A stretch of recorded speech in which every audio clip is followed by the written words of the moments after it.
पुणे सत्र न्यायालयाकडून मनोज जरांगे पाटलांचा अटक वॉरंट रद्द। नाट्य निर्मात्याला फसवणूक प्रकरणी सुनावणी। छत्रपती संभाजीनगरमध्ये मुख्यमंत्री शिंदेंच्या दौऱ्यामुळे पोलीस भरती रद्द। 2 तारखेला होणारी मैदानी चाचणी 3 ऑगस्ट रोजी होणार। कोणतीही पूर्वसूचना न देता भरती रद्द केल्यानं विद्यार्थ्यांचे हाल। छत्रपती संभाजीनगर आणि धाराशिव नामांतर प्रकरणी याचिका सुप्रीम कोर्टानं फेटाळली।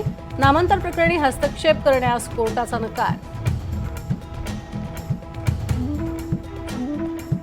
नीट पुनर्परीक्षेची मागणी सुप्रीम कोर्टानं फेटाळली। पेपर लीक व्यापक प्रमाणावर झाला नसल्याचीही कोर्टाची माहिती। एनटीएनं यापुढे काळजी घ्यावी, सुप्रीम कोर्टाची सूचना। प्रोबेशनरी अधिकारी पूजा खेडकर दुबईला पळाल्याची माहिती। पटियाला कोर्टानं जामीन अर्ज फेटाळल्यानंतर पूजा खेडकरवर अटकेची टांगती तलवार।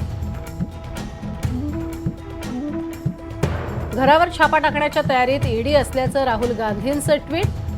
2 in 1 चक्रव्यूहाचं भाषण आवडलं नसल्याचं ट्विटमध्ये उल्लेख। ईडी अधिकाऱ्यांची वाट पाहत असल्याचाही टोला। कल्याणच्या सहजानंद चौकात होर्डिंग कोसळल्यानं वाहनांचं मोठं नुकसान। होर्डिंग पडल्यानं मोठी वाहतूक कोंडी। 2 जण जखमी असल्याची प्राथमिक माहिती।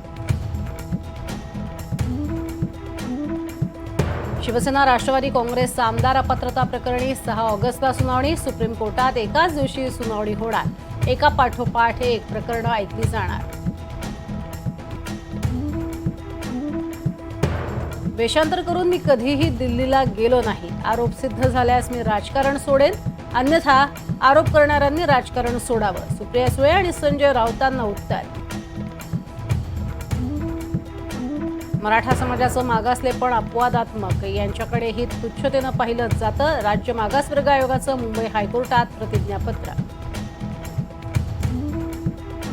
केरळच्या वायनाडमधील भूस्खलनात आतापर्यंत 308 जणांचा मृत्यू। एनडीआरएफकडून अजूनही बचाव कार्य सुरूच, अनेक जण बेपत्ता।